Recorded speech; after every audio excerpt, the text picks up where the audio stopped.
Hey, I'm Sean Traynor, and I'm in the comedy business. First and foremost, understand that I'm not a stand-up comic. I'm not going to teach you anything about how to be funnier. That is not my shtick, okay?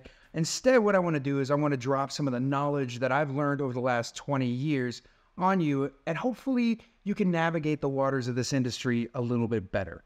Okay, so here's a little history on me. I've been working for the Texas Improvs since October of 2000.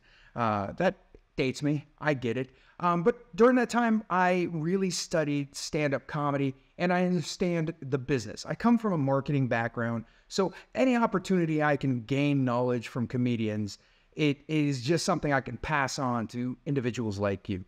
So you might know me from the Improvs. Perhaps you know me from The Funniest Comic, When We Hit Your City. Maybe when I was working with Keenan Thompson this last season, maybe you know me from there. Who knows how you found me? It's kind of irrelevant. Most importantly, I know what I'm talking about. I know what the industry is looking for. And as a booker and someone that's ran comedy clubs, I can give you a different perspective than probably most other individuals in this game. So when it comes to stand-up comedians, I get it. I understand.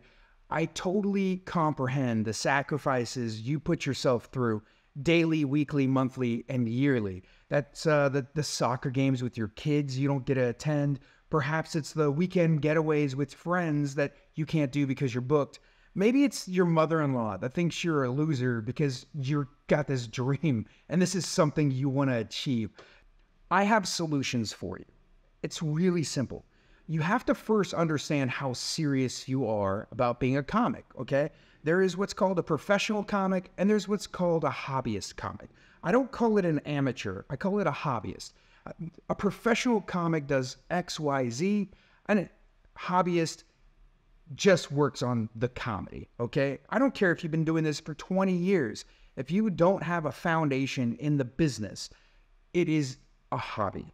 If you're not taking it serious, it's a hobby. If you're just doing this because, oh, I love doing stand-up and you don't want to get famous, that's totally cool. Everybody has their roles, but you are a hobbyist. Now let's talk to the professional comics. Now, you might first ask, what makes a professional comic? I think there's a series of criteria that makes you a professional comic. I suppose the first thing would probably be you've been paid for a gig, but let's pretend for a moment you have. It doesn't matter. Most importantly, you're willing to do what's necessary for you to be considered a professional comic. And there is what I call and I classify as like the foundation of a professional stand-up comic.